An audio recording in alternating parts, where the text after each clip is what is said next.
Friends, today I'm going to solve LeetCode problem number 36, Valid Sudoku.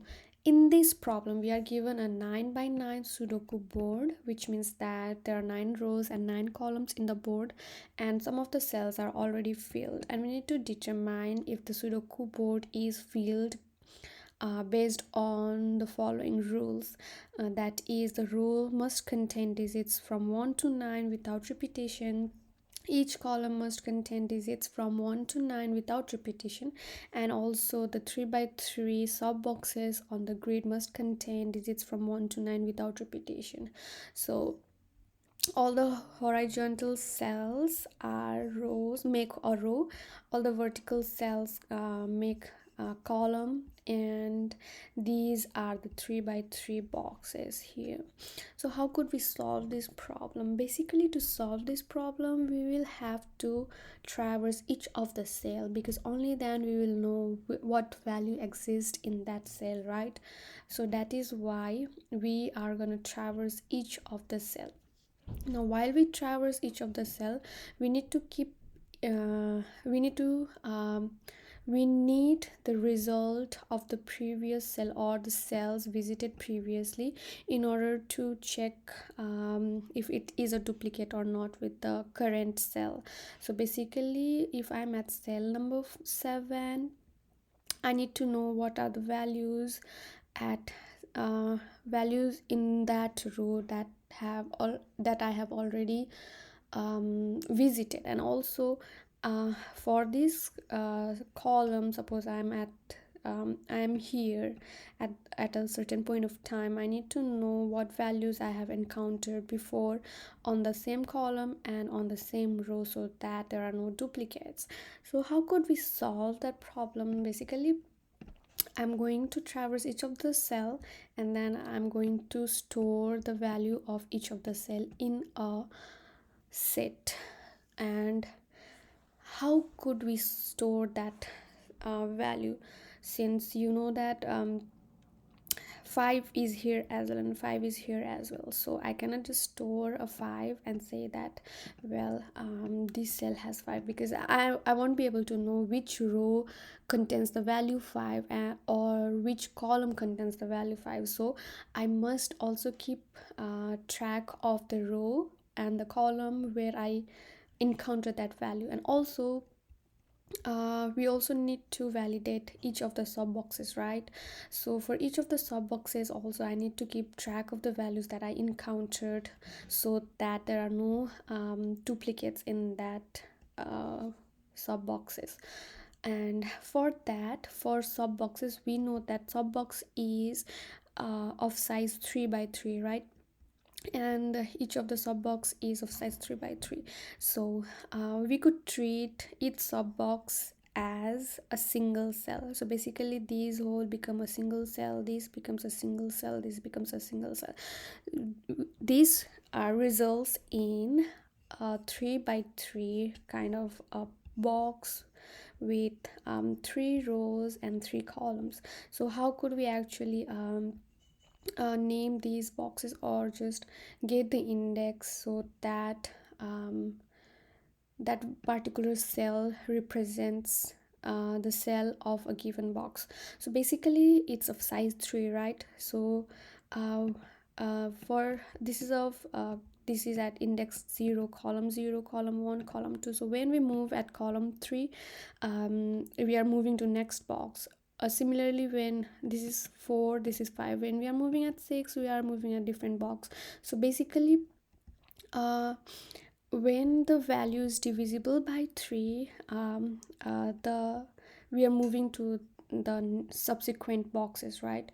So that is when basically we are going to divide it by 3. So so far 2, the maximum index is 2. 2 by 3 is equals to 0 in terms of integer, so which represents our first box. And also in case of rows, we are going to do the same thing. So first box at first row and first column. So this will be our first row, first column. This is second column, first row, and so on. So now let's solve our problem here. I'm gonna do this in JavaScript Cool. Now I need a map, a set. So let's create a set.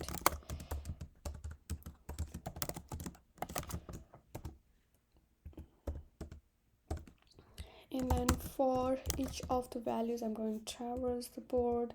For let I equals to 0, I is less than the length I plus plus, and then for let j equals to 0, j is less than board 0 dot length j plus plus.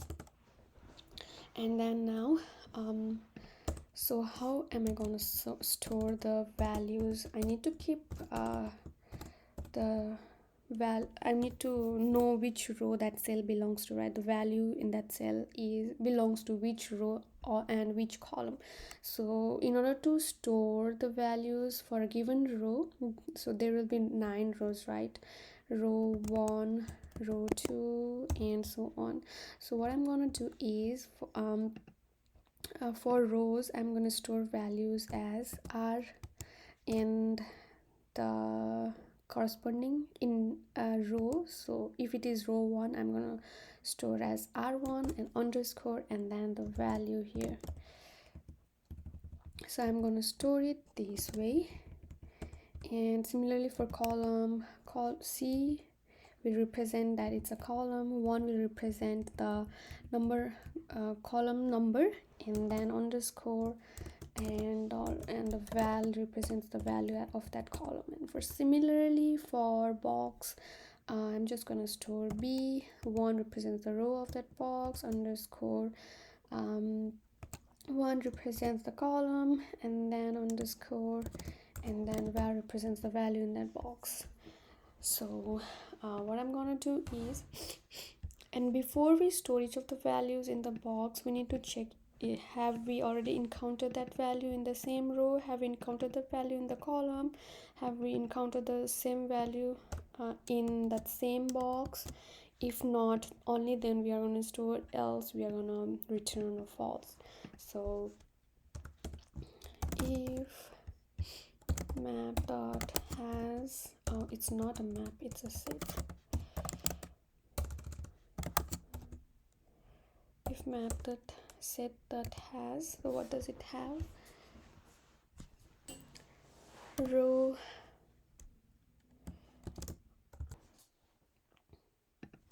underscore dollar and then the value of the board, right? So let me just create a variable val equals to ij so that it's easier for me to write it down here. Cool. Or set that has the same value in that same row. See dollar and okay, this is not one, this would be the value I, which is the row, and underscore dollar val, or set that has b dollar sign I dollar sign. Okay, it's not I. Basically what we need to do is we need to divide row by 3 to know that it's the first row, which means to know that it's the first box, and also similarly column by 3 to know that it's the first column. So I by 3, j by 3,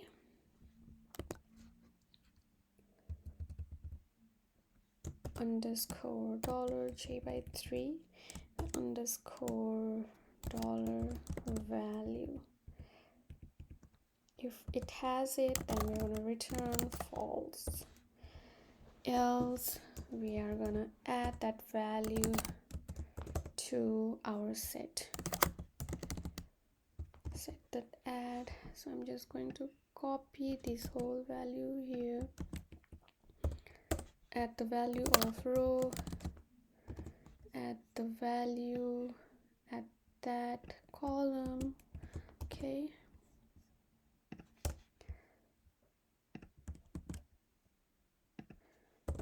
and at the value at that box.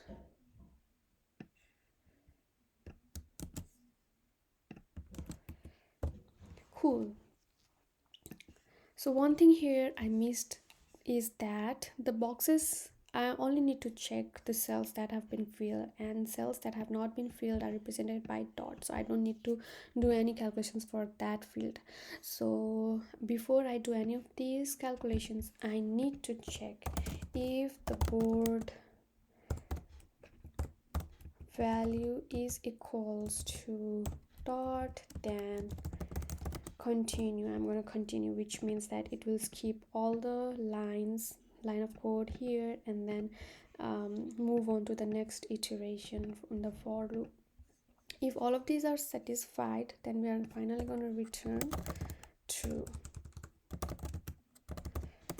Okay, let's try and run our code and see if everything works well. Okay,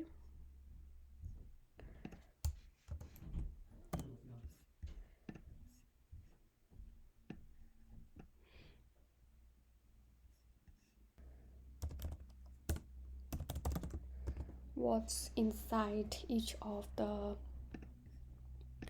what does our set has?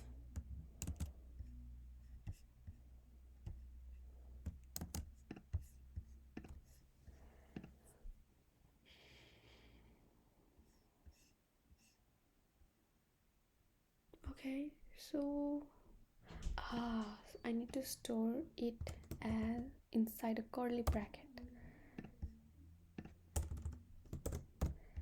Cool. Now let's run our code.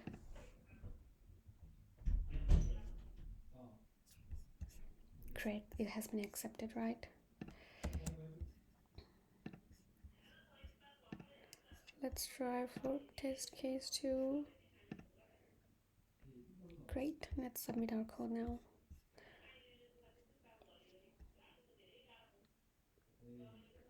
Ooh.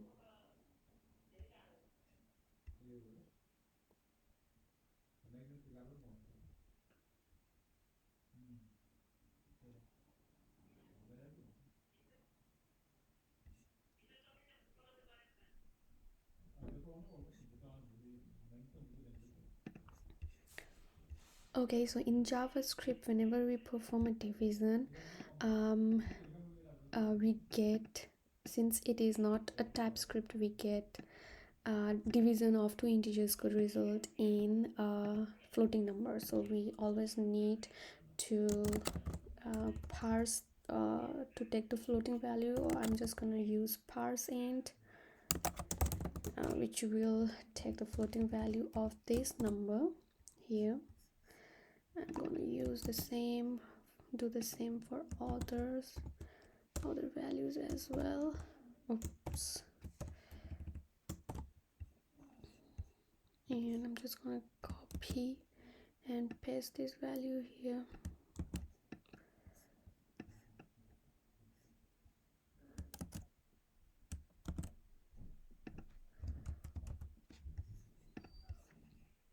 And now let's run the code and see. Let's submit.